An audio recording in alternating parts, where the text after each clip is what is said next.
আমাদের সমাজে কোনো কাজে সফলতা হওয়ার আগে বা পরে মসজিদে অথবা বাড়িতে মিলাদ মাহফিল করে থাকে। ইসলামের আলোকে সঠিক কোনটা জানতে চাই।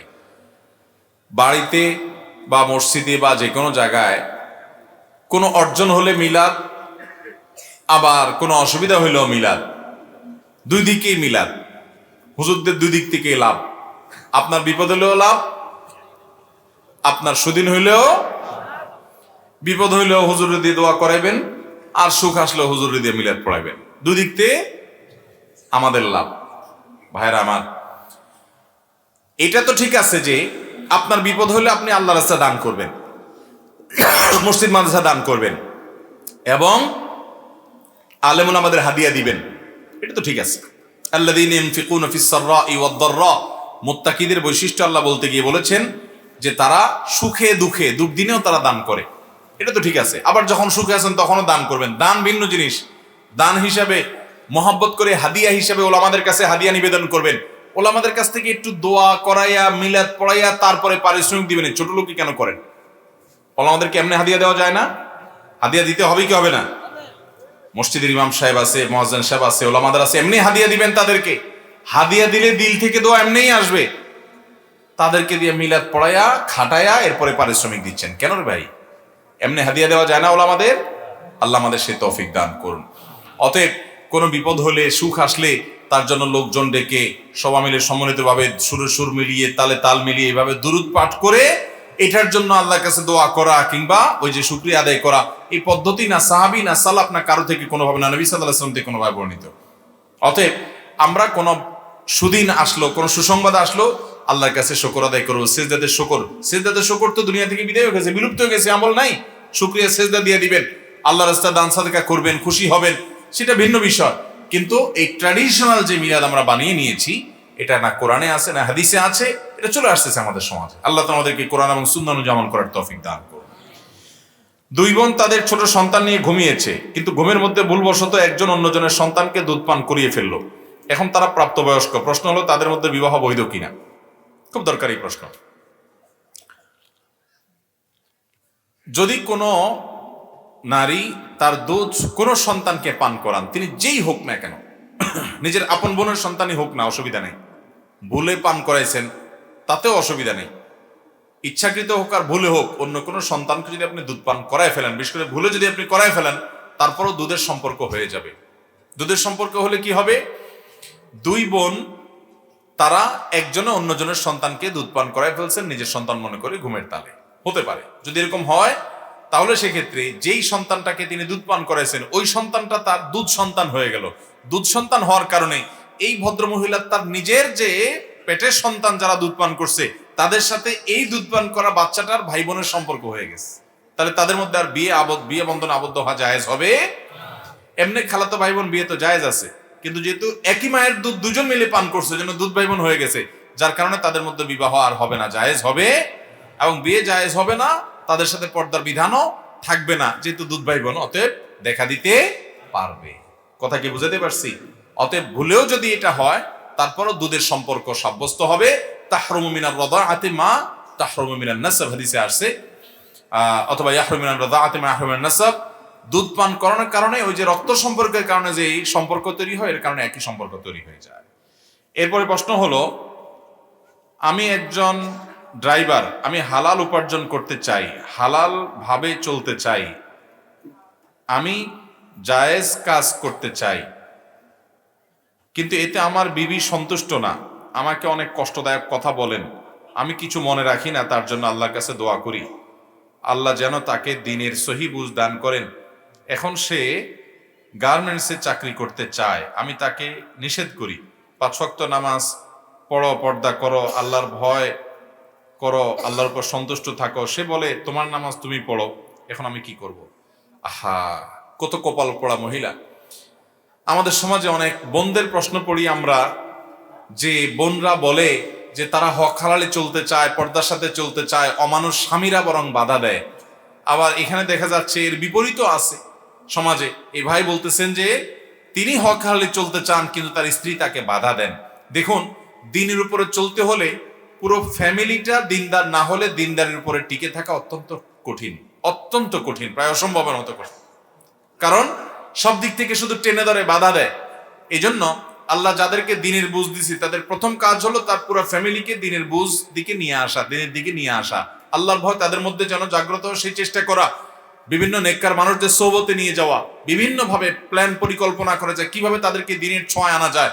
তারা যদি দিনের ছোঁয়া আসে তারাই এর কৃতজ্ঞতা আদায় করবে যে এর মাধ্যমে তারা হেদায়েতের আলোকিত পথ পেয়েছে, তারা বিভ্রান্তির মধ্যে আছে। আমরা আমাদের ফ্যামিলিকে যদি দিনদার করতে না পারি, আমরা একা দিনের উপরে চলা কঠিন হয়ে যাবে। বিশেষ করে স্বামী স্ত্রীর সম্পর্কটা তো অত্যন্ত এই ক্ষেত্রে গুরুত্বপূর্ণ যে একজন যদি একদিকে টানে আরেকজন আরেকদিকে টানে তাহলে দিনের উপরে চলা সম্ভব না, কঠিন কাজ। অতএব পরিবারকে দিনদার বানানোর চেষ্টা করতে হবে। এরপরও যদি কোনো পরিবার দিনদার হওয়ার কোনো সম্ভাবনা না থাকে তাহলে এই অজুহাতে সরাসরি স্বামী তার স্ত্রীকে, স্ত্রী স্বামীকে, একে অন্যকে তালাক বা বিচ্ছেদের উদ্যোগ তারা গ্রহণ করবে না, বরং ওলামাদের সাথে পরামর্শ করবে, দেখবে, সময় নিবে, পারিপার্শ্বিক অবস্থা বিবেচনা করবে। হ্যাঁ, যদি এমন কিছু তার মধ্যে থাকে যে সে মুরতাদ হওয়ার মতো, ইসলাম থেকে খারিজ হওয়ার মতো বিষয় আছে, তাহলে তো সম্পর্ক অটোমেটিক নষ্ট হয়ে যাবে।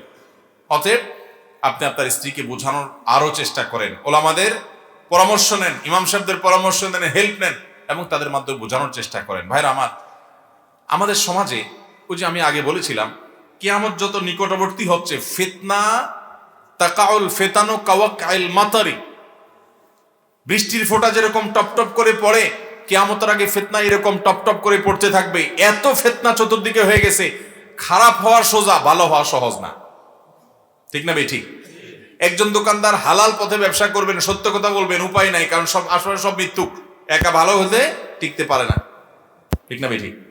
ভাইরা আমার, এই যে ভাই প্রশ্ন করেছেন, এরকম শত শত ভাই আমাদের আছেন, শত শত মানুষ এদেশে আছেন যে মানুষগুলো সৎ পথে চলতে চায়, কিন্তু নিজের আপন জন্মদাতা বাপ, গর্ভধানকারিণী মা, নিজের স্ত্রী, সন্তান, ভাই বোন, তারাই বলে আরে অত অত অত হিসাব করে চলা যায় নাকি, অত ইসলাম মেনে কি চলা যায়, পারা যায়? বাধা দেয় কি দেয় না? ভাইরা আমার, সন্তান দিনের পথে চলতে চায়, বাবা বাধা দেয়, স্বামী চলতে চায়, স্ত্রী বাধা দেয়। এই কারণ হলো পারিবারিক ভাবে দিনের বুঝ নাই। মনে রাখবেন, আপনার স্ত্রীর কারণে, আপনার বাবার কারণে, সন্তানের কারণে মানুষের দিকে তাকায় যদি আপনি অন্যায় উপার্জন করেন, হারাম উপার্জন করেন, কিয়ামতের ময়দানে যাদের কারণে করেছেন এরা কি দায়িত্ব নিবে? কেউ নিবে না। দায়িত্ব কাকে নিতে হবে? নিজেকেই নিতে হবে। অতএব হারামের কাছে মাথা নত কোনো অবস্থাতে করা যাবে না। আল্লাহ আমাদের সেই তৌফিক দান করুন। বিবাহের কথা চলছে, এই অবস্থাতে কি মেয়ের সাথে ছেলে কথা বলতে পারবে? বিবাহের আলাপ সালাপ চলছে, এই অবস্থায় কথা বলতে পারবে কিনা? আলাপ সালাপ চলছে, এই অবস্থায় কথা বলতে পারবে কোন কথা?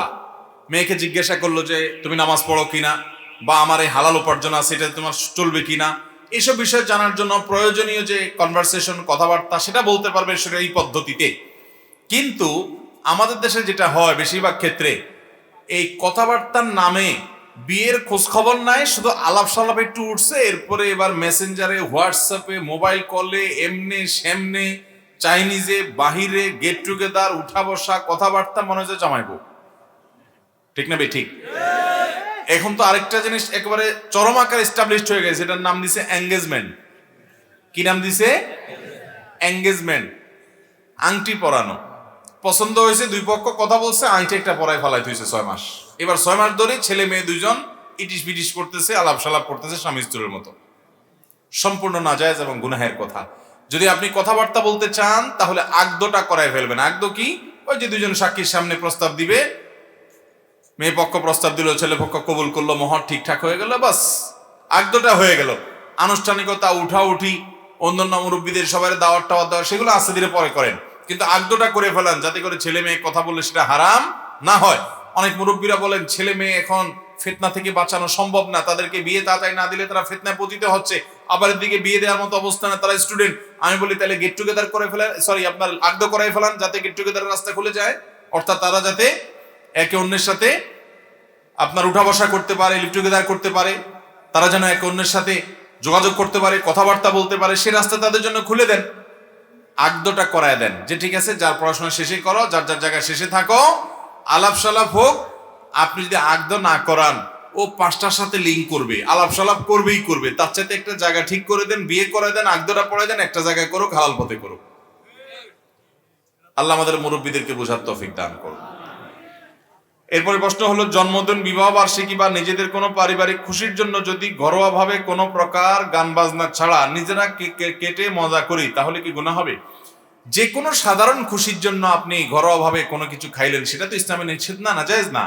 কিন্তু জন্মদিবস, এটার কালচারটা বিশেষ করে এটা তো অমুসলিমদের থেকে আসছে ভাইরা। আপনারা জেনে অবাক হবেন, এটা আসছে পেগানদের থেকে, প্রকৃতি পূজারী থেকে। প্রকৃতি পূজারীরা তারা মনে করে মানুষের জন্মের দিনটা, বছরের জন্ম বার্ষিকীটা উদযাপন করলে তার সুখ হয়, শান্তিতে থাকে। এই যে মোমবাতি জ্বালান, কেক কাটেন, এগুলো সবগুলোর সাথে বিশেষ বিশেষ বিশ্বাসের সম্পর্ক আছে। এগুলো এমনি এমনি আসে নাই। একসময় খ্রিস্টানরা পর্যন্ত জন্মদিবস উদযাপন করতো না। তারা মনে করতো এটা পেগান প্রকৃতি পূজারীদের, যার কারণে এটা খারাপ। কিন্তু দুঃখজনক যে এরপর একটা সময় এটা খ্রিস্টানরা নিজেদের গায়ে মাখায় নিল। কিন্তু দুঃখজনক যে মুহাম্মদ সাল্লাল্লাহু আলাইহি সাল্লামের উম্মতরাও এটাকে নিজেদের কালচার বানিয়ে নিয়েছে। ভালো করে শুনে রাখবেন, জন্মদিবস উদযাপন এটা মনে করতেছেন এটা আর কি এমন হারাম কিছু তো আর করি নাই। এটা প্রকৃতি পূজারীদের অনেক শিরপূর্ণ বিশ্বাসকে আপনি ধারণ করছেন, এর মাধ্যমে আপনি জেনে করেন বা না জেনে করেন। এই জন্য এই বিষয়টা থেকে আমাদের বেরিয়ে আসতে হবে। মুসলমান জন্মদিবস, মৃত্যু দিবস, এরকম দিবস কেন্দ্রিক আনুষ্ঠানিকতা, এগুলোর পিছনে সে ডুববে না। বিশেষ করে যখন সেখানে বিজাতীয় সংস্কৃতি থাকবে। মুসলমানের নিজস্ব সংস্কৃতি আছে, নবীজি বলেছেন মান তাশাব্বাহা বিকওমিন ফাহুয়া মিনহুম। আপনি যদি বিশ্বাস লালন নাও করেন, নবীজি বলেছেন যে ব্যক্তি যে জাতির সাথে, যে ধর্মের মানুষের সাথে সাদৃশ্য গ্রহণ করবে সে তাদের অন্তর্ভুক্ত হবে। বিধায় বেঁচে থাকবো তো ইনশাআল্লাহ। এরপরে প্রশ্ন হলো, নামাজের সিজদায় ঝিমানি আসলে কি ওযু ভেঙে যাবে? নামাজের সিজদায় হালকা ঘুম আসলে, পরে হুঁশ আসলে নামাজ চালিয়ে যাবে, নাকি পুনরায় ওযু করে নামাজ পড়তে হবে? শুধু সিজদায় কেন, অনেক সময় দেখা যায় জুমার দিন বেশি হয়। জুমার দিন মানুষ দেখা যায় বসে বসে ওয়াজ শুনে, লম্বা ওয়াজ, খুতবা, এটা চলতে ঝিমাইতে ঝিমাইতে, ঘুমাইতে ঘুমাইতে লাফ দিয়া ডানে বামে পড়ে যাওয়ার উপক্রম হয় কি হয় না? অনেকে একেবারে বড় করে পড়েও যায়। তো এরকম নামাজের মধ্যে কিংবা নামাজের বাইরে মসজিদে বসা অবস্থা যদি আপনার ঘুম আসে, তাহলে এই ঘুমের কারণে যদি আপনি পড়ে যান তাহলে ওযু ভেঙে যাবে। ধরুন আপনি বসা ছিলেন, পড়ে গেছেন, সিজদায় ছিলেন, ঘুমে আপনি একদম পড়ে গেছেন। আর যদি ঝিমাইতে ঝিমাইতে আপনি কাত হয়েছেন, এদিকে ঝুলছেন ওদিকে ডুলছেন, তাহলে এর কারণে কি হবে না, ওযু ভাঙবে। আর যদি হেলান দিয়ে কিছুর সাথে আরাম করে ঘুম দেন, এবং সে হেলান দেওয়া জিনিসটা যদি সরায় ফেলায়, এমনিও তো জাগ্রত মানুষকে সরায় ফেললে পড়ে যায়, সেটা ভিন্ন কথা। জাগ্রত মানুষ তো কিছুটা টের পেয়ে যায়, কিন্তু ঘুম এত গভীর হয়েছে যেটা সরালে আপনি পড়ে যাবে, তাহলে সেক্ষেত্রে ঘুম ওযু ভঙ্গ হয়ে যাবে, এবং যার কারণে নামাজ আপনার পড়তে হবে পুনরায় ওযু করে। নামাজের মধ্যে ঘুমানে আসছে, বৈঠকে আসছেন, জিমানি আসছে, তারাবিতে আসছেন, জিমানি আসছে, তো যদি জিমানি আসে পড়ে যান যদি, তাহলে ওযু ভেঙে যাবে। কিন্তু আপনি হালকা জিমাইছেন, ঝুলছেন এদিক সেদিক, তাতে ওযু ভাঙবে না। ইসলামিক ভাবে বিয়ের অনুষ্ঠান কিরকম হতে হবে অনুগ্রহ করে বলেন। বিয়ের অনুষ্ঠান নিয়ে একটা লম্বা আলোচনা করতে হবে, আমরা করবো ইনশাআল্লাহ কোনো এক জায়গায়। বিয়ে ইসলামিক পদ্ধতিতে কিভাবে হবে, এই লম্বা আলোচনায় সংক্ষিপ্ত প্রশ্ন উত্তর দেওয়া যাবে না, তবে সংক্ষেপে 2-3টা কথা বলি। নাম্বার 1, যুবকরা বিয়ে শাদী করবেন, মুরব্বীরা ছেলে মেয়েদেরকে বিয়ে শাদী করাবেন। প্রথম যে বিষয়টা খেয়াল করবেন, গুনাহমুক্ত বিয়ে হতে হবে। বিয়ে হতে হবে কি মুক্ত? গুনাহমুক্ত বিয়ে। বিয়ে উপলক্ষে বেপরদা করা চলবে না। গায়ে হলুদ, গায়ে মরিচ, বিভিন্ন নামে না বেনামে মহিলাদের পুরুষদের একাকার করে গান বাজনা বাজিয়ে, আজকাল তো এমন বিয়ে খুব কম আছে যে বিয়েতে ওই যে ডিজে পার্টি হয় না, ব্যান্ড পার্টি হয় না, বক্সের ভাড়া করে পোলাপান ধুমধালাক্কা গান বাজায় না, এরকম বিয়ে খুব একটা হয় না। যার বিয়ে তার খেয়াল রাখবেন। দ্বিতীয়ত, বিয়ের মোহর মেয়ের বাবারা কম ধরবেন, অতিরিক্ত মোহর ধরবেন না। বরকতমা বিয়ে হলো যেটাতে বিয়ের মোহর কম হয়। আর তৃতীয়ত, ছেলেরা যৌতুক নিবেন না, বরযাত্রী যাবেন না। কথা কি বুঝতে পারছেন? ছেলেরা কি করবেন না? ছেলেরা যৌতুক নিবেন না আর বরযাত্রী যাবেন না, মনে থাকবে ইনশাআল্লাহ। যুবকরা যারা বিয়ে শাদী করেন নাই, বলেন কারা কারা বরযাত্রী ছাড়া, বরযাত্রী বুঝেন? আগে বুঝে নেন, হাত পরে তোলেন। বরযাত্রী বুঝেন? মেয়ের বাপের বাড়িতে 200-300 মানুষ দরাদরি করে, দর কষাকষি করে, আমাদের 300 মানুষ খাওয়ান লাগবে, 200 মানুষ খাওয়ান লাগবে। ছি ছি ছি ছি ছি, এই ছোট লোকই করে যে যায়, 200-300 লোক খাইতে যায়। আহারে আল্লাহ, ফকিরও এরকম একসাথে যায় না। এই বরযাত্রী যেটাকে আপনারা নাম দিছেন, এটা আসলে বরযাত্রী। এটা কি যাত্রী? বিয়ে উপলক্ষে একটা খাওয়া হবে, সেটা কে খাওয়াবে? ছেলে পক্ষ খাওয়াবে। আজকাল ছেলে পক্ষের খবর না, মেয়ের বাপ খাওয়াবে। মেয়ের বাপ মেয়েটা জন্ম দিয়ে কি অপরাধ করছে? আপনার বাড়িতে খাট পালং দিতে হবে, আপনার টাকা হাওলাতের নাম দিয়ে যৌতুক দিতে হবে, আপনাকে মোটরসাইকেল কিনে দিতে হবে, আপনার মার গায়ে বাতাস দিতে হবে, আপনার শীতের পিঠা দিতে হবে, ফল দিতে হবে, আবার বরযাত্রী খাওয়াইতে হবে। আল্লাহর জমিনের সবচেয়ে বড় জুলুমগুলো যদি কয়েকটা থেকে আমাদের এই অঞ্চলে, এই দেশে, তাহলে তার ভিতরে একটা বড় জুলুম হলো এটা, যে মেয়ের বাবার উপর এই সমস্ত জিনিস আমরা আরোপ করে দিই। আবার বলে কি না, আমরা তো চাই নাই, ওনারা খুশি মনে দিচ্ছেন। আপনারা খুশি হয়ে যা দেন। নির্লজ্জ ডাকাতি। আল্লাহ আমাদের ডাকাতি থেকে বেঁচে থাকার তৌফিক দান করুন। যুবকরা যৌতুক বিয়ে করবেন তো, যৌতুক মুক্ত বিয়ে ইনশাআল্লাহ, এবং বরযাত্রী মুক্ত। যৌতুক মুক্ত বিয়ে করা সহজ, কিন্তু বরযাত্রী মুক্ত বিয়ে করা কঠিন। আলহামদুলিল্লাহ আমি বলতে পারি বরযাত্রী মুক্ত বিয়ে করেছি আমি। যুবকরা চেষ্টা করবেন না ইনশাআল্লাহ? আপনার 200 কেন 500 আত্মীয় খাওয়াইতে মনে চায়, আপনি খাওয়ান। আপনার আত্মীয় নিয়ে ওই মেয়ের বাপের উপরে ফলাবেন কেন? হ্যাঁ, মেয়ের বাপ তার ভাই বেড়াদারকে খাওয়াচ্ছেন, সেটা তার ভিন্ন বিষয়। আপনার এখান থেকে 2-4 জন গেলে ভিন্ন বিষয়। আপনি আপনার শ্বশুর বাড়িতে গেছেন বিয়ে উপলক্ষে, আপনি গেছেন, আপনার বাপ গেছেন, আপনার চাচা গেছেন, দাদা গেছেন, 2-4-5 জন গেছেন, এইটুক সহনীয়। কিন্তু আপনি 200 লোক নিয়ে যাচ্ছেন। বেশিরভাগ ক্ষেত্রে দেখা যায় গ্রামাঞ্চলে আরো বেশি, যে বার্গেনিং হয় না, আমাদের 500 লোক খাওয়াইতে হবে। পুরো এলাকার হাতে বুতে মানুষ ধরে ধরে আপনি খাওয়ালেন, লাভ কি? আল্লাহ তাআলা আমাদের এই গুনাহ থেকে বেঁচে থাকার তৌফিক দান করুন। এটা রীতিমতো গুনাহ, এটা জুলুম। আরে ভাই, কোন ডাকাইতে তো এরকম নাই যে ঘোষণা দেয় যে আমরা আজকে 200 সন্ত্রাসী আসতেছি তোমার বাড়িতে খাবো। শুনছেন? ডাকাইতে তো এরকম নাই রে ভাই। ডাকাইতে ডাকাতি করে, টাকা আছে দিয়ে দাও, নিয়ে যায়, শেষ কাহিনী। ডাকাইতে তো এরকম নাই যে বলে ঠিক আছে আমার ডাকাতির সিস্টেম হলো রমজান মাসে ইফতার পাঠাবা, কোরবানির সময় ছাগল পাঠাবা, গরুর রান পাঠাবা, কল্লা পাঠাবা, আর শীতের সময় পিঠা পাঠাবা, ফলের সময় ফলের সিজনে ফল পাঠাবা। এরকম সময় সময় সব সারা বছর পাঠাতে থাকবা। এরকম ডাকাত শুনছেন কোনোদিন? তাহলে এর চাইতে বড় ডাকাত হলো এই যৌতুকখোর। আমাদের নোয়াখালীতে এই যৌতুক মুক্ত ফ্যামিলি কয়টা আছে? ঠিক ঠিক তো বলতেছেন, আল্লাহ তাআলা বলতে পারে। এখন যদি আমি বলি যে দাঁড়ায় বলতে পারবেন কে যে আমার ফ্যামিলিতে আমি ছেলে বিয়ে করাইছি বা নিজে বিয়ে করছি, শ্বশুর বাড়ি থেকে আম কাঁঠাল এই সমস্ত কোনো কিছু তারা দিতে চাইলো, আমরা নেই, আমরা ডিনাই করছি। আপনারা বরং শ্বশুর বাড়িকে দিবেন, কারণ বেচারারা একটা বাচ্চা মেয়ে জন্মের পর থেকে নিয়ে বড় করে আস্ত মেয়েটা উঠে আপনার বাড়িতে দিয়ে দিছে, আপনি গোটা একটা মেয়ে নিয়ে আসছেন। ওই শ্বশুর বেটারে ব্যাপারে এবং শাশুড়িরে সারা জীবন তাদের টাকা দিয়ে তো ঋণ শোধ করতে পারবেন না। এখন ছেলের বাপরা আবার বলবে হুজুর পোলাপান এমনি হোর বাড়ি ভক্ত হয়ে গেছে, আবার এসব ওয়াজনি আরো টানবো এদিকে। মুরব্বীরা সেটা বলবেন। এই জন্য আবার যুবকদেরকে বলি, বাবারা খেয়াল ঠিক রাখিয়েন, আবার বেদিশা হয়ে যায়েন না। শ্বশুর বাড়ির প্রতি আপনার দায়িত্বশীল থাকবেন, যে তাদের প্রতি কোনো কিছু জুলুম করে আদায় করবেন না। এর মানে এই না যে আপনি বাপ মা থুয়া শ্বশুর বাড়িকে অগ্রাধিকার দিবেন, খবরদার, সেটা কিন্তু জায়েজ নাই। আপনার বোনের চাইতে আপনার শালিকা আপনার কাছে খুব আদরের, এটা জায়েজ নাই। আপনার বাবা মার চাইতে শ্বশুর শাশুড়ির প্রতি শ্রদ্ধা বেশি করেন, এটা জায়েজ। অনেক অমানুষ আছে বাপ মা চেনে না, শ্বশুর বাড়ির খুব বেশি কদর, আবার ভাই বোন চেনে না, শালা শালিকার কদর অনেক। এখন তো উল্টা ওয়াজ করা লাগে। শ্বশুর বাড়ি এটা আত্মীয়তার কত নম্বর শ্রেণীতে পড়ে জানেন? কেমনে? 2য় নম্বর। আন্দাজ একটা মারি দিছে এতে। শ্বশুর বাড়ি এটা আত্মীয়তার সিরিয়ালে 3য় নম্বর। আমি 3rd ক্লাস বললাম না, 3য় নম্বর। প্রথম শ্রেণীর আত্মীয় হলো বাপের দিককার আত্মীয়, বাপ চাচা দাদা, এরা ফুফু, এরা হলো প্রথম শ্রেণীর ভাই বোন, সন্তান সন্ততি, মা বাপ, ওনারা হলেন প্রথম শ্রেণীর আত্মীয়, অর্থাৎ যাদের প্রায়োরিটি সবচেয়ে বেশি। এরপরে হলো দ্বিতীয়, যারা আপনার সম্পদের ভাগ পাবে না কিন্তু আত্মীয়, রক্তের সম্পর্ক আছে। তারা কারা?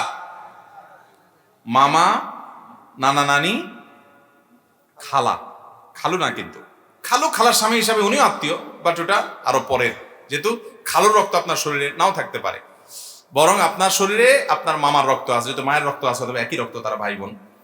ওনারা হলেন এর পরের সিরিয়ালের। আর তৃতীয় সর্বশেষ সিরিয়ালের আত্মীয়, যাদের সাথে রক্তের কোনো সম্পর্ক হয়তো নাই, হতে পারে হয়তো নাই, কিন্তু চাচাতো বোন বিন করলে সেটা হতে পারে। সাধারণত তাদের সাথে রক্তের সম্পর্ক নাই, তাদের সাথে সম্পর্ক হলো বৈবাহিক সম্পর্ক, সেটাও আত্মীয়তা, কিন্তু এটা হলো শেষ প্রকারের আত্মীয়তা। আমাদের দেশে এবার সিস্টেম করেন, এবার আসেন আমরা আমাদের বাস্তবতাটা মিলে দেখবেন হুবহু উল্টাটা আছে। আমাদের দেশে 1 নম্বরের আত্মীয় বলতে বোঝানো হয় হোর ভাইয়ের আত্মীয়, ঠিক না বেঠিক? 1 নম্বরের আত্মীয় কোনটা মনে করে মানুষ? শ্বশুর বাড়িটা। বাংলাদেশের কোন কোন এলাকায় আছে কুটুম, কুটুম শব্দের বাংলা অর্থ কি? আমি যতটুকু জানি মেহমান, আমি যদি ভুল না জানি। কুটুম শব্দের অর্থ হলো অতিথি, মেহমান, তাই না?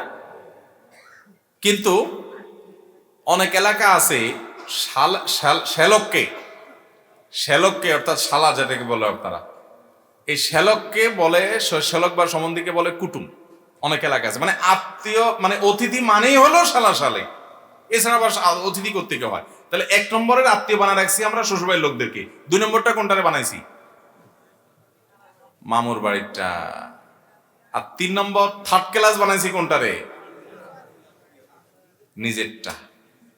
খালু, সরি, চাচা, ফুফুদের সাথে যোগাযোগ তো এখন এই যুগে তো একেবারে সোনার হরিণ হয়ে গেছে, ঠিক কিনা বলেন? খোঁজ খবর পর্যন্ত। হ্যাঁ, আবার অনেক ফুফুরা অনেক ভাতিজাদের প্রতি অত্যাচার করে, চান্স পাইলে।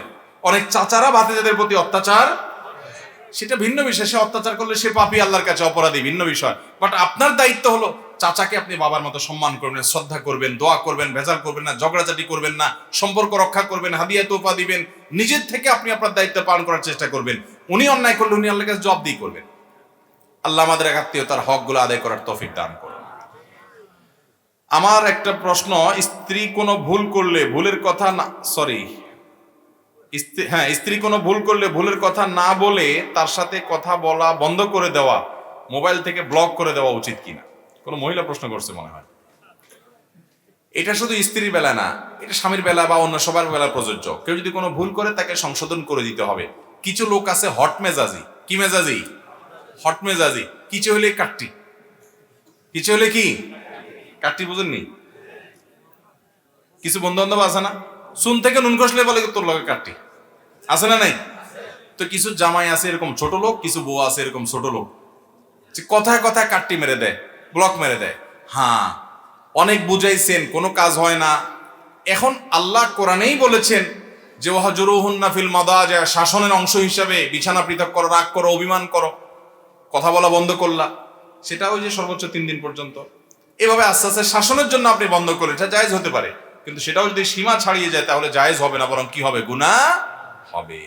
সমাজে বাবা মারা গেলে বোনকে সঠিকভাবে জায়গা জমি দিতে চায় না ভাইরা, ইসলামের আলোকে জানতে চাই এ বিষয়ে। বাবা মারা গেলে বোনকে সম্পদ দিতে চায় না, এই প্রবণতা প্রায় বাংলাদেশের বেশিরভাগ পরিবারেই। শুধু বোন কেন, চান্স পাইলে দুর্বল ভাইদের হকটাও মেরে দিতে চায়। ঠিক কি ঠিক না বলেন?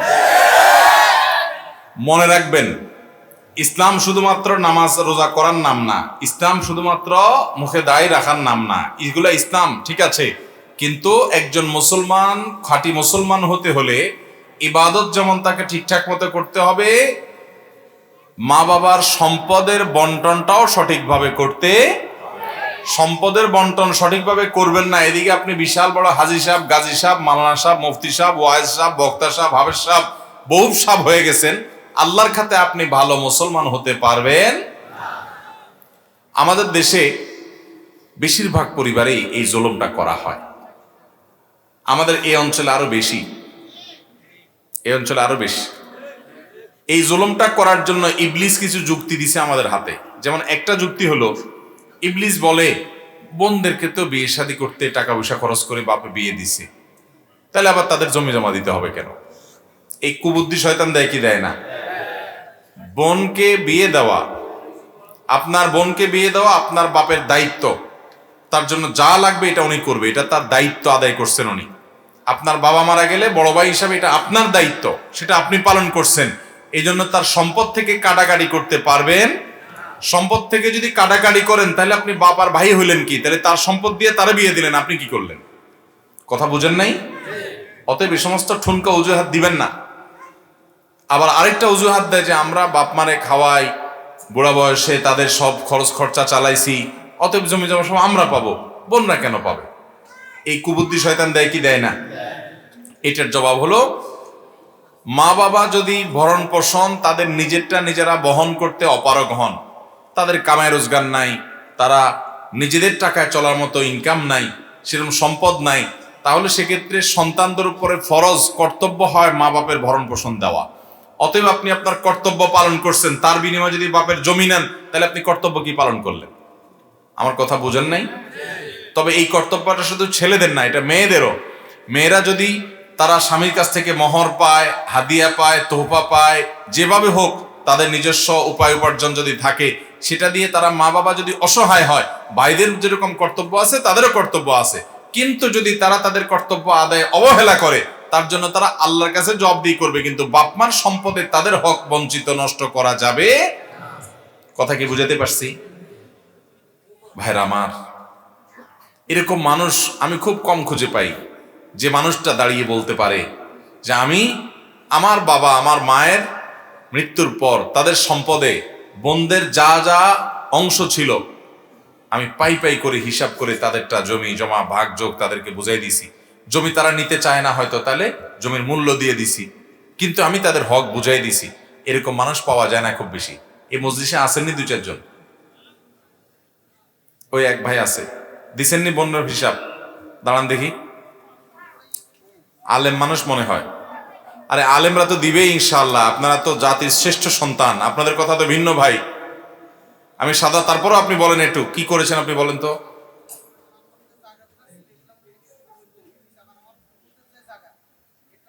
একখানা সামনে হেতেনটা আইতেন দেন, জায়গা করে দেন না যুবকরা, হেতেনটা আইতেন দেন। আই নাই, আপনি এত বড় মজলিসে একাই হাত তুলছেন, আপনার গল্পটা আমরা শুনতে চাই। কি বলেন, শুনতে চান কি না ভাই? বলেন, আপনি কোন মসজিদের দায়িত্বে আছেন ভাই? কোথায়? মাশাআল্লাহ। বলেন তো আপনি কিভাবে বাবা মার সম্পদে ভাই বোনের হক দিচ্ছেন?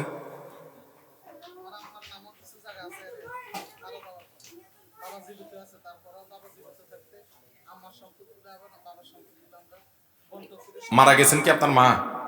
আল্লাহ ওনার প্রতি রহমত নাজিল করুন। হ্যাঁ, ওনার যে সম্পদ ছিল সেগুলো কিভাবে ভাগ করছেন? আচ্ছা, 4 বোনকে তাদের হক দিছেন কোরআন বর্ণনা অনুযায়ী। মায়ের জমি জমা ছিল, কেমনে জমি দিছেন? দলিল করে দিয়ে দিছেন, বোনরা বুঝে নিছে। 10 গড়িয়ার মানুষ আপনি, তো আশেপাশে মানুষ নিশ্চয়ই আছে, আপনার এলাকার কেউ আসেনি আর? মাশাআল্লাহ।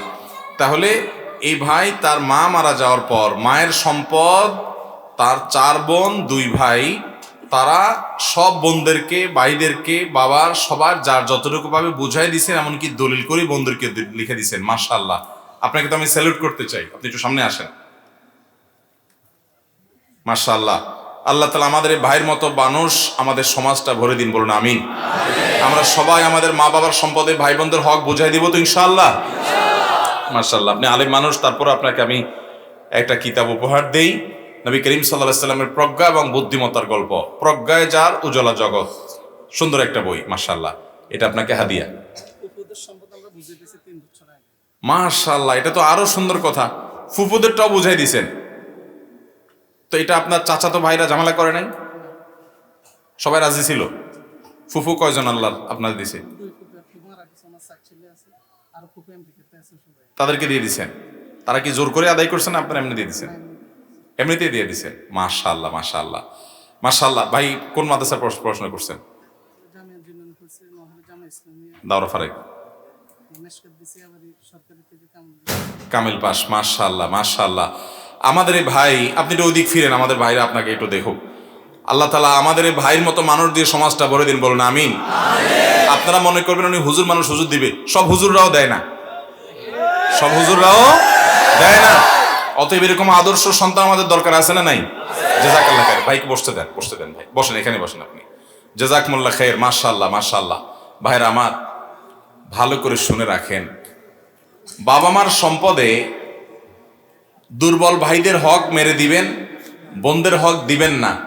বা আপনার দাদা মুরব্বীরা অনেক সময় অনেক ভুলভাল করে গেছে, মেয়েদেরকে দেয় নাই, বলে যে তোরা দায় দাবি রাখিস না। আমাদের এই অঞ্চলে একটা জাল হাদিস প্রচলিত আছে, সেটা হলো বলে যে বাপের বাড়ির সম্পদ মেয়েরা নিলে নোয়াখাল্লা বাসা কয় হেতাগো হয় না। শুনছেননি আপনারা এই কথা? বাবার বাড়ির সম্পদ মেয়েরা নিলে বলে কি হয় না? হয় না। শুদ্ধ বাংলা বলে সয় না, মানে তাদের এটা ভালো শুট করে না তাদের সাথে। এরকম একটা বাটপারি মার্কা হাদিস যে কোন আল্লাহর বান্দা তৈরি করছে আল্লাহ জানে। যে জাল হাদিসের তো একটা ধরন থাকে, এইরকম একটা বাটপারি মার্কা জাল হাদিস। বাটপারি মার্কা এই জন্য বললাম যে নবী সাল্লাল্লাহু আলাইহি সাল্লামের নামে মিথ্যা কথা বলছে, সেটা তো একটা বিষয় আছে, আবার বাটপারি মূলক ভাবে সেটা কিভাবে, ওই যে ভাইরা বোনদের হক মারার জন্য হাদিস দিয়া হক মারা, এই হাদিস তো কোথাও নাই, মিথ্যা কথা নবীজির নামে। বাবা মার সম্পদ, একই সম্পদ, ছেলে নিলে তারে সইবে কিন্তু মেয়ে নিলে তারে সইবে না, এর চাইতে বড় অবিচার আর কি হতে পারে। আমি ছোটবেলায় এক মাদ্রাসায় পড়েছি, আমার জীবনে প্রথম মাদ্রাসা, এলাকার নাম বলবো না।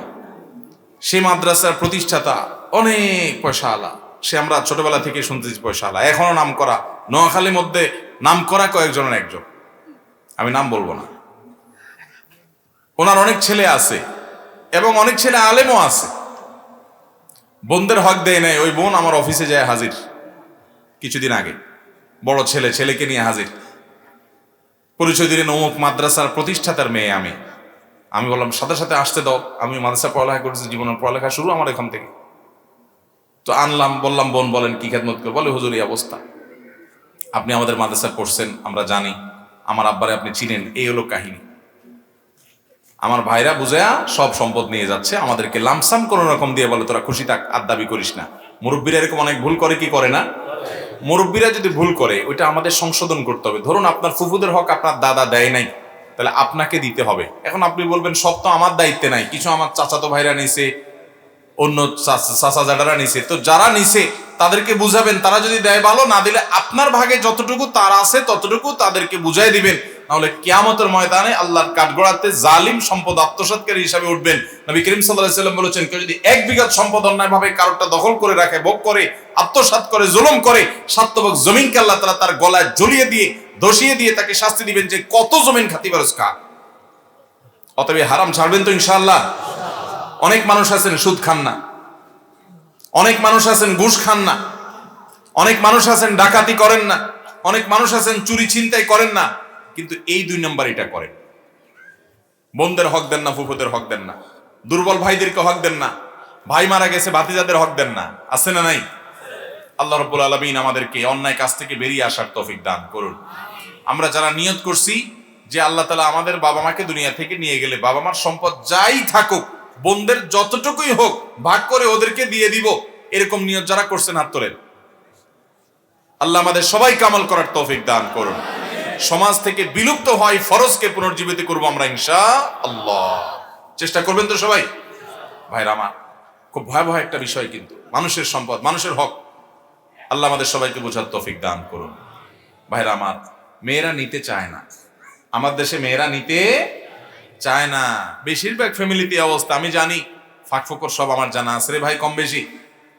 মেয়েদেরকে যদি ডাইকা বলেন বোন, এখন হুজুরের ওয়াজ শুনি, আল্লাহ কোরআনে হক সম্পর্কে, সম্পদে পরিত্যক্ত সম্পদের হক বন্টন সম্পর্কে আল্লাহ বিস্তারিত আলোচনা করে শেষে বলেছেন ফরিদাতাম মিনাল্লাহ, এই সম্পদের বন্টন অমুকে এতটুকু পাবে, ভাই এতটুকু, বোন এতটুকু, এই যে ভাগটা করেছে আল্লাহ বলেছেন এটা আল্লাহর নির্ধারণ।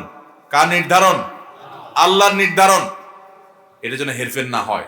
আল্লাহ তাআলা কোরআনে কারীমের সবচেয়ে বড় আয়াত কোনটা জানেন? কোরআনে কারীমের সবচেয়ে বড় আয়াত কোনটা? কি বিষয়ে আয়াত? এই বিষয়ে, যে বিষয়ে এতক্ষণ কথা বললাম। মনে রাখবেন, কোরআনে আল্লাহ তাআলা অনেক কথা বলার জন্য ছোট ছোট আয়াত ব্যবহার করেছেন, কিন্তু মানুষের সম্পদে মারা যাওয়ার পরে তার সন্তান সন্ততি আত্মীয় স্বজনদের রক্ত সম্পর্কে আত্মীয় স্বজনদের যে হক আছে, এই মিরাজ সম্পর্কিত পরিত্যক্ত সম্পদের বন্টন সম্পর্কিত বিধিবিধান বলতে গিয়ে আল্লাহ তাআলা কোরআনের সবচেয়ে বড় আয়াত নাযিল করেছেন। সবচেয়ে বড়, যেই কথা বলে শেষ করার ছাড়া আল্লাহ তাআলা ফুল স্টপ দেন নাই, একদম শুরু থেকে শেষ পর্যন্ত বলে শেষ করে তারপরে ফুল স্টপ দিয়েছেন। এত গুরুত্বপূর্ণ বিষয় মানুষের সম্পদ এভাবে সুষ্ঠুভাবে সঠিকভাবে বন্টন করা। বাংলাদেশে যত জমিন আছে, যারা জমিনের দলিল ঘাটাঘাটি করছেন, আপনারা অনুগ্রহ করে একটু একটু খেয়াল করে দেখিয়েন তো, কয়টা জমির দলিলে মালিক হিসেবে মেয়েদের নাম আছে দেখেন? খুব কম। তার মানে কি মেয়েদের অধিকার দেওয়া হয় নাই। তো যেটা বলতেছিলাম, এটা দিতে গিয়ে আপনি যখন বোনদেরকে ডাকবেন যে ঠিক আছে বাবা তো দুনিয়া থেকে চলে গেছে, এখন ওনার জমি জমা সহায় সম্পদ যাই আছে প্রথম কাজ হলো সেখান থেকে ওনার দেনা পরিশোধ করা, যদি দেনা থাকে ওইটা হলো 1 নম্বরে। বন্টন পরে, দেনা হলো বন্টন। ওনার দেনা দিয়া যদি থাকে তাহলে বন্টন, দেনাটা না দেওয়ার পরে এটা থাকলো আলহামদুলিল্লাহ। তারপর ওনার ওসিয়ত যদি থাকে তাহলে 1/3 মধ্যে ওসিয়ত কার্যকর হবে। তারপরে যদি কিছু থাকে দাফন কাফনে খরচ টরচ যাওয়ার পরে আবার ওই কুলখানি 40 খরচ করতে পারবেন না, ওটা জায়েজ হবে না, ওনার টাকা থেকে ওটা করতে পারবেন না। এরপরে যেটা থাকবে, এবার বোনদেরকে ডাকি, যদি বলেন বোন এখন কোরআনে বর্ণনা অনুযায়ী কোন একজন আলেমের কাছ থেকে ফারায়েজ যা লিখে এনে, বন্টন নামা লিখে এনে এবার সে অনুযায়ী বোনদেরকে যদি দিতে অফার করেন, আমার দেশে বেশিরভাগ মেয়েরা কি বলবে বলেন তো? না না, লাগতো না। কেন লাগবে না বলে? বলে যে ভাই আমি খুশি আছি, লাগবে না, আরে আপনি বলছেন এটাতে আমি খুশি, থাক লাগবে না। কেন বলে মেয়েরা? টাকা আবার কান্না লাগে, জমি জমা সম্পদ আবার কান্না লাগে, কিন্তু মেয়েরা নিতে চায় না আমাদের দেশে। কেন নিতে চায় না বলেন তো? কারণ হলো যেখানে নিজের নারী পোতা আছে, বাবার ভিটা, বাবা মার স্মৃতি, পরের সংসার, পরের ঘরে থাকে, স্বামীর সংসার করে, একটু বাবা মার ভিটাতে একটু আসবে তাদের মনে চায়। যদি এখান থেকে ভাগযোগ নিয়ে যায় তাহলে ভাইরা তার পরিচয় দিবে না, ঠিক না বেঠিক? এই কারণে বেশিরভাগ মেয়েরা নিতে, যদি মুসলমান হয়ে থাকেন, বাপের পুত মায়ের পুত বাঘের বাচ্চা যদি হয়ে থাকেন, সাহসী মানুষ যদি হয়ে থাকেন, মুত্তাকি যদি হয়ে থাকেন, বোনদেরকে বলে দিবেন বোন আমি সেই ভাই না, মানুষ হিসাবে দোষগুণ যাই থাকুক না কেন, তোমরা আমাদের বোন, আমরা তোমাদের ভাই, আমাদের একের সাথে অন্যের রক্তের সম্পর্ক, তোমার রক্ত আমার শরীরে, আমার রক্ত তোমার শরীরে, আমরা এক মায়ের সন্তান। অতএব এই বিটা তোমাদের, এই ভাই তোমাদের, সারা জীবন তোমরা এখানে আসবা, তোমাদের ছেলে মেয়েরা আসবে নানা বাড়িতে, আমরা সারা জীবন সাধ্য অনুযায়ী তোমাদের মেহমানদারি করার চেষ্টা করব। আবার আমরাও তোমাদের খোঁজ খবর নেব। এখান থেকে সম্পদের ভাগ নিলে আর তোমাদের কোনো খোঁজ খবর নেব না, আর ভাই বোনের সম্পর্ক থাকবে না। এই অমানুষ মার্কা কাজ আমি করব না। রক্তের সম্পর্ককে আল্লাহ তাআলা রক্ষা করতে আমাকে ফরজ নির্দেশ করেছেন, বিধায় আমি সেটা করবই করব। ওইটা নিয়ে তুমি টেনশন করিও না, তুমি তোমার ভাগ যোগ নাও।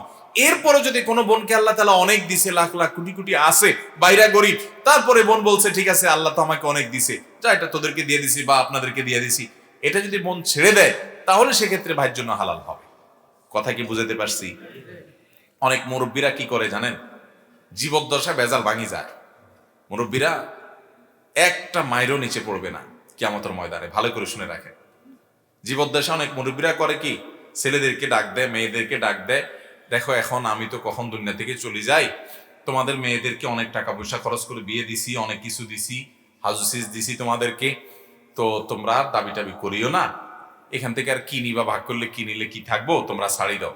তো বাপে যদি এরকম বলে, মায়ে যদি এরকম বলে, মেয়েরা বেচারীরা শরমে পড়ে কি বলে, থাক আব্বা, আরে বাপ জীবদ্দশা কেমনে বলে না আমার লাগবে, এটা কিভাবে বলে? বাধ্য হয়ে মেয়েরা বলে না। এরকম সিনক্রিট আমাদের দেশে করে কি করে না মুরব্বীরা ভালো করে শুনে রাখেন। ওই লম্বা দাড়ি আর 5 ওয়াক্ত নামাজ শুধুমাত্র এটা আপনাকে জান্নাতে যেতে সাহায্য করবে না। আল্লাহর বিধান অনুযায়ী যদি আপনার সম্পদ সন্তানদের মধ্যে বন্টনের ক্ষেত্রে আপনি বাধা সৃষ্টি করেন, বেইনসাফি করেন এবং মেয়েদেরকে যদি হক নষ্ট করে দিয়ে যান, তো মনে রাখবেন কিয়ামতের দিন আপনাকে আল্লাহর কাছে প্রতিটা পয়সার জন্য জবাবদিহি করা লাগবে। আল্লাহ আমাদের মুরব্বীদেরকে হারাম থেকে বেঁচে থাকার তৌফিক দান করুন। চেষ্টা করবেন তো সবাই ইনশাআল্লাহ। এরপরে প্রশ্ন,